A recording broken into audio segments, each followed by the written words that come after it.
Good afternoon, friends. Welcome back. Now, I know a little while ago I started on this saw project here, and I'd ordered some parts for it, and unfortunately this thing got kicked underneath the bench, and I didn't work on it, and it's been cold outside. I mean, honestly, the snow hit really hard this year, and because it hit so hard so fast, I wasn't thinking about sawing anything. I wasn't wanting to get out there in the snow and trying to saw any logs. Also, I had a little bit of an issue. Now, I know this is not the right way to remove a piston. I know that there are better ways to do that, but in looking at this, the clips that go on the wrist pin, the ends of them were gone. And I don't know if that's part of the reason why this thing was all scored up and beat up. I'm assuming that's why, but neither one of them have it, and they look like they're both factory. So I'm not sure, but there was no way for me to get in there with a couple of picks and be able to pull those clips out to be able to pull that wrist pin. So unfortunately, I had to cut it. So what that looked like was I stuffed a bunch of rags in here, I wrapped everything up, and I essentially just had the piston itself exposed, and I cut that apart so that way I could get the pin out. And that was the only way this thing was coming out, unfortunately. So I did have to cut this piston to get the pin out. But as you can see, this thing's no good. This thing is junk. So I was replacing that anyway. I also, because this was scored up so bad, bought a whole new cylinder. The cylinder walls in here are scored up real bad too. Now I know this is the OEM part and I am replacing it today. I did buy a kit that came with a new piston, a new cylinder. It came with a bunch of gaskets and all that good stuff. But anyway, I wanted to get this thing kind of put back together. Hopefully I remember how it all came apart. I'm a little worried about that, but I do have all my screws laying out here and all my parts laying out, and I've cleaned a lot of it. Some of it has not been cleaned yet. Some of it will need to be cleaned still, and we'll go through that as I'm doing this. But anyway, we'll get the camera moved down here so you can see what I'm working on, and we'll get after this thing. Now on the connecting rod here, there is a bearing in here. So this is the Preston bearing, and I did clean that as well. So that's all cleaned up inside there, but I will need to re-lubricate that. Now, in looking at our piston, obviously there is a direction for this to go. So if you remember how this was in the saw itself, this was the front. So this is your front facing the front of the saw. This is the back. This is where porting's at. So you want to make sure that that goes in the exact same way. I want to take our piston ring. I want to take our piston, and we want to get that put in place. I want to be careful. And actually, noticing too, I didn't realize this piston actually has an arrow on it. So this arrow here is, if you can see that in the camera, hopefully it shows up real well. That's what faces the front of the saw.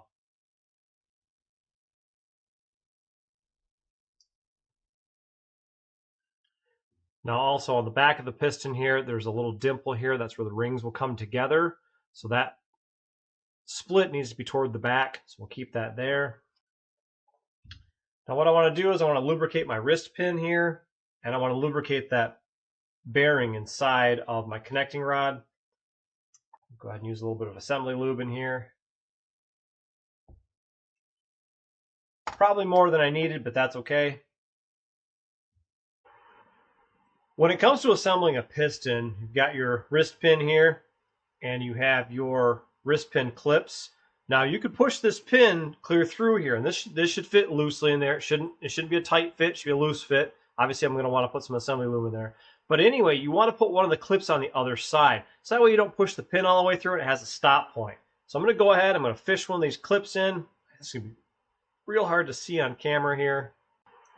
Probably going to be really hard to see in there, but maybe you can see that clip is in place. I had to actually take my smallest pair of needle nose pliers here and I had to wind that thing in there. There's no way to get on there good, in my opinion, so I took my needle nose pliers and did it. Anyway, so I've got a piston here, so I'm going to take my wrist pin here. I'm going to get a little bit of lube on it around here. Probably too much, but that's okay. A lot of this will burn off. Then we'll grab our end here, connecting rod. And again, our arrow forward. We'll push this down in place. We'll slide this guy in. Now with everything in place here, I need to go ahead and get my other clip in place. So I want to start with this end in first. That end in goes in first. So maybe you saw me do that. I actually just wound that clip in. I'm going to go ahead and press it in the rest of the way. I think it's in its spot. It might not be. Now it's snapped in place. You want that snap ring in place so it's right in its groove, so everything's all set there. I'll check the other side just to make sure that's good as well. All right, with our piston in place, we've got our cylinder here. There's some cylinder guides. I've taken a little bit of assembly lube to try to stick those in place. Now what I'm going to do is I'm actually going to flip the saw on its side here. Now remember, this is where your carburetor goes. This is your exhaust port, so this is going toward the front of the saw. Okay, now that we've got our cylinder in place here, we can go ahead and flip the saw completely upside down. I'm going to start installing our studs for the cylinder. Next, we're going to put our intake on. So this just slides down in here. I'm going to pull there's 4 screws right here. We're going to pull those right out of the way. We're going to slide this down in place here. Next up, installing the carburetor. Now I know I cleaned this in some cleaner and it doesn't look that great, but I think it's clean enough. Hopefully it is. Everything, I've sprayed carb cleaner through this and everything does work as it should. So I'm thinking it's okay. We're going to put our gasket in place next. Actually, I'm going to reuse the old gasket because it's a nicer shape and it fits better. This one didn't fit right. So I'm going to put this on because that one's actually a more of a rubber gasket. So we'll put that in its place.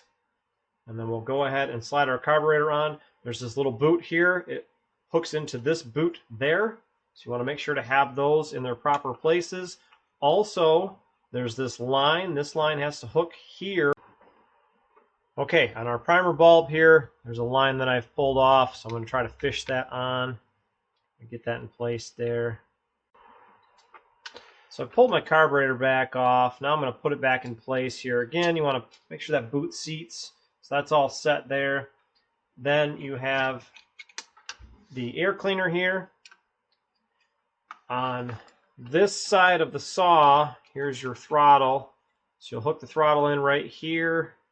You can see that on the camera there. And then with that hooked in place, I should be able to fish this stuff all down to where it goes and be able to get this on properly. It's hard to do while you're not looking at it. There we go. So now I've got that put in place. My throttle's in place. If we pull the throttle, we can see the linkage working. That's doing what it's supposed to do. One of the things I did forget is this choke lever here. Obviously this pulls forward and backwards and locks in place. And this goes underneath, and I didn't put that in place, so I had to pull this intake back off, or this, airbox back off. So now that I've got that in place, we're all set there. Now I can put everything back together. I did miss that. I apologize. It was laying there and I looked at it and thought, well, I know that goes somewhere, but I'm not sure where. So I had to think about it for a minute.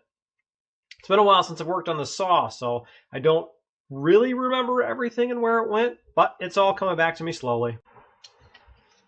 Now that we've got our airbox installed, we can go ahead and put our new element in place. That actually goes in just like that. And then we've got a cover that goes over that, and that just snaps in place.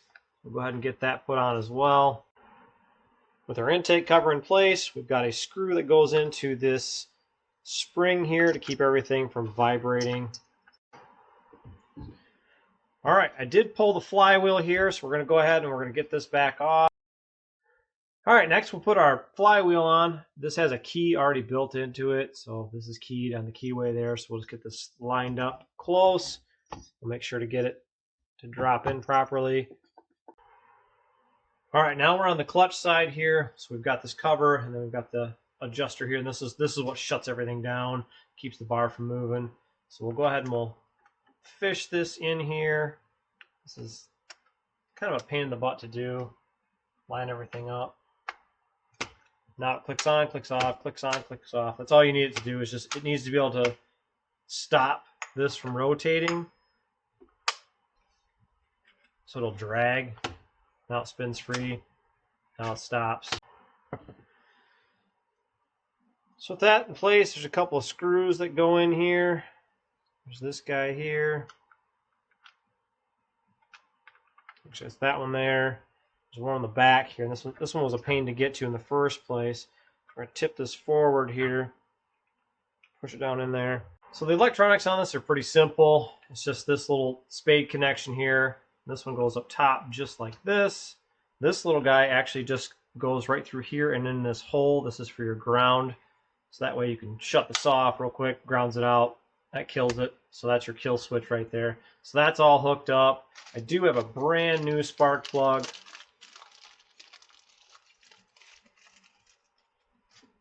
Also notice I've got a coil in there, so maybe that's the way they're doing this to make it fit properly. Got a new primer bulb. Looks like I've got a little element there to go inside of the fuel tank. I did not mess with that yet, so I'll have to go ahead and take that apart and fix that. We'll get our spark plug put in place here real quick. Now it'll fit on there. If that gives me issues, I'll have to replace that wire. This does have really good compression. I will have to adjust my recoil. I did mess that up. I was not supposed to take it off that far, and I did, unfortunately. So I'll have to go ahead and adjust that eventually because this won't retract all the way. My error. Next, we'll go ahead and we'll put our top cover on and in place. The screws are actually already in this, so everything that's needed to be in there is in there. And of course, lastly, the one thing we need to do is put our bar on. Put our side cover in place here. It did come with new nuts, so we'll use those. Well, friends, that's it for this one. We've got one saw back together. Now, unfortunately, I don't have any fuel, and I don't have any bar oil or anything like that to go ahead and start this thing, so that's going to have to be a future video. It was a little bit of a chore to get this thing apart. Unfortunately, I had to cut that piston. I wasn't looking to do that, but that was the only way I was getting that thing apart because there was no way to get on those ends to get that wrist pin out. So unfortunately, I had to cut it. I did keep everything as clean as possible, and it's a chainsaw, so I mean, it's going to be dirty anyway. Anyway, what did you guys think of the video? Was it helpful? Hopefully this helps you to be able to repair yours. Now, I did buy that kit off Amazon. I'll have to find the link to that, and I'll link it in the description below. That way, if you're looking to rebuild your Poulan Pro, you can buy the kit that I bought. I feel like it's going to work out well. Of course, we'll do a startup video in the next video series on this, or the next video on this, I should say. Of course, if you like this video, give it a like, give it a thumbs up. I really appreciate that. If you have questions or comments, drop them in that comment section below. Feel free to tell me about, your experience with rebuilding chainsaws, or if you've, run into anything that was cool, or anything that really stunk, or anything that sucked. It'd be good to know. I hope this thing's going to run well. I'm excited to try it out, and hopefully the weather clears a little bit and I can get out there and not, cut the snow, but cut some trees. Of course, I plan on doing a lot more of these types of videos. It's not going to be all motorcycle content. I do have other videos planned for, trials and for repairs and things like that. If you like those types of videos, you might want to subscribe to the channel. Of course, if you're looking for motorcycle content, I have that too. Well, friends, that's it for this one. If you're not subscribed to the channel yet and you want to watch this thing run, hit that subscribe button. That way, in the next video when it comes out, you can see this thing start up or see it fail. Anyway, friends, I'm getting out of here. We'll catch you next time. Thanks for watching.